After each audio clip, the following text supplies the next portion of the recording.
Hi, everybody. Thank you so much for joining us again. I am Lucia Baez-Geller, candidate for School Board District 3. And this week we have an amazing group of teachers with us for our Teachers First segment. Last week we had our Students First segment, and I hope you guys have checked that out already. If not, please go ahead and visit social media. I'm going to let all these wonderful educators from across Dade County introduce themselves in a minute, but just letting you know they're here to talk about distance learning and about remaining virtual throughout the rest of the quarter. And we have about 4 more weeks, so I will send it off to you guys. Hi, I'm Hadassah Levinson. I teach algebra and geometry at Miami Beach Senior High. Hi, I'm Laura Lee Ranby. I teach AP Statistics and Advanced Topics in Math at Mast Academy. Hi, I'm Thomas Fiore. I teach AP US History at Miami Beach Senior High School. Hi, I'm Anaidi Durralde. I teach geometry at Miami Beach Senior High. Hi, I'm Michael Portnoy. I teach dual enrollment English, literature and composition, and AP capstone research and seminar at Alonzo Ducey Morning Senior High. Thank you. Thank you guys so much for being here and for being such amazing educators. I know you've had a long day today teaching, so I really appreciate you taking your time.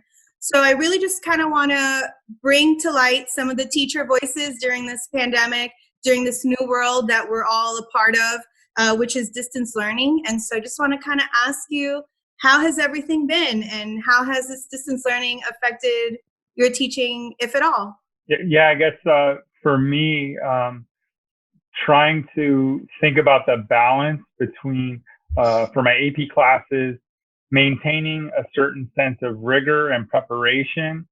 In the first few weeks, we didn't know what the exam was going to be like because they completely restructured the exam from a, essentially 3.5-hour exam with multiple parts to now it's a 50-minute exam, one part. And so kind of restructuring expectations and refocusing in and so on, and providing a kind of familiarity during this whole global pandemic, while also taking into account the situation of the students as well as ourselves, right? My wife's a teacher as well, so trading off. Okay, well, you're doing your lecture right now. Okay, I have to do mine at this time. Random hours as far as getting back to students, but then also the students, many of them, like was already mentioned, are working, or if their parents are working, maybe they're watching their brother and sister, or even just dealing with the stress of this unprecedented global pandemic. It's really something that, trying to take into account how do you balance the kind of the social emotional component that is talked about a lot today with the kind of academic rigor, and seeing how that all plays out in a situation where we're also adjusting. How do we teach online and adjust assessments or whatever it may be, and getting in touch with some and not hearing from some for a while, and it's difficult. I would probably add that I think the biggest challenge has been like routine for the kids. I can see that, like, even though as much as they would claim that they say that they don't like it, they do actually prefer routine. And I can tell that a lot of them, just like even them going to bed late, waking up in the afternoon, trying to get them to like, okay, I know they have until June 3rd to turn stuff in, but like trying to get them to be like, don't leave it to the last minute has probably been like the most difficult for me and my kids, I would say. What are some concerns in terms of if we are going to open again in August in the new year that you guys are kind of taking into consideration as you plan ahead for the next school year? My biggest concern, quite frankly, is, what are the physical arrangements going to be? We can't have social distancing and have classes sizes that we have. And who's going to make that decision? Teachers need to be at the table with those conversations, right? Because you can have a room with 3 or 4 teachers, pre-K, elementary, middle, senior, and then 2 or 3 teachers from non-traditional setups who can tell you in 10 minutes, okay, that idea is not going to work and this is why. Okay, this idea might work, but you have to consider this possibility. But you need to have teachers in the room. There shouldn't be, 5 layers of communication in between the teachers and the decision makers. have teachers in the room where the conversations are taking place. Survey the teachers directly, get information from them. Don't make the decision. And then when it doesn't work the way they expect, which we could have told them if they had asked us, talk to the teachers. Absolutely. I would definitely emphasize that point as well. A big concern of mine, obviously, is safety of the students, safety of the staff, but also safety of the surrounding community, as a lot of what we've read is that the virus can be spread through people who have no symptoms, students constantly coming in contact with each other and then bringing it home, to their homes, to their communities and so on. I think that's a big concern. So really, I believe I had read that the current task force is comprised of medical experts as well as teachers, I believe, looking into it.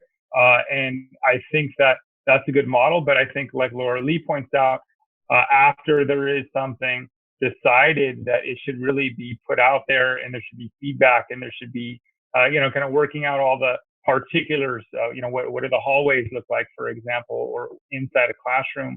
What does that even look like to maintain safety? And obviously, a lot of it is up in the air because we don't know. Is there going to be a strong? Well, they're talking about a resurgence, but how strong is the resurgence of a virus going to be in the fall? What is it going to look like even in June? We don't know.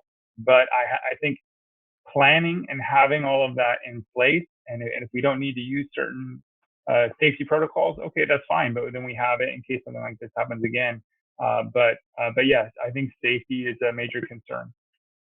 So it seems like you guys all would be very interesting in voicing your concerns, your ideas for the new school year, this new reality, and that a great best practice would be to have teachers vote on it, either on a site level or a county level, or whichever way. And that's really something I hope moving forward that we will have an opportunity to speak up about what's going to work out in this whole new world. Many of you kind of mentioned how that communication with students has been key to this moment right now. Are there any other suggestions that you would give anybody, any parent, student that may be struggling right now, aside from keeping communication open in this time of distance learning? A tip for success? Anything else that you found has been useful? Talked a lot about like different communication tools. And I think one thing that for parents, but especially for students, is a little bit of the common sense. Every school should have a website, right? So I had a conference with a student this morning that was having issues. And one thing I love about Zoom is we shared the screen. I went into his grade book. He was saying he hadn't heard from a teacher. I had him open his grade book. The Edmodo code that he didn't know was posted, And so I said to him, and I said to another student, go to the school website, go to your teacher's page, see what they have posted there, And I think for a lot of these kids, it's just making that checklist, whether the student or the parent does it. Make a checklist and see what are the tools that each teacher is using, and use what's out there. Use the website and use the grade book to see what are you missing and how can you make it up. Totally agree with that. I have everything posted on my site, every different code for Canvas, for Edmodo, for Teams. That's a really good suggestion. And also just talk to people. Make sure you're talking to make sure people know you. If there's someone in your class you haven't heard from, connect with them, find them, ask the kids to help you find them. That's the biggest concern that my school's had, is about the kids that we have not been able to get in touch with. And Dade County, that's very transient. Some kids have traveled back to other countries, and they're doing the remote learning from other countries. So we need to make sure that it's the biggest thing is communication. Is just making sure that you don't have to make every Zoom meeting, but you do need to let your teacher know where you are and what you're doing and what you're stuck with. You've just got to talk to people, talk to the principals and the APs if you can't get in touch with the teachers. And that's not been an issue so far. I mean, I think one kid that I had to hunt down, but so far everything else has been pretty good. Okay. We are pretty much wrapping up here. I want to thank you guys all for your dedication to your students and for taking your time out today to speak to our community and to making the world a better place for our students and for everybody really involved. And I really hope that you have a great rest of your quarter and that we can go into the summer and hopefully build a new world for our students for August. Thank you guys so much. Thank you. Thank you. Thank you. Thank you.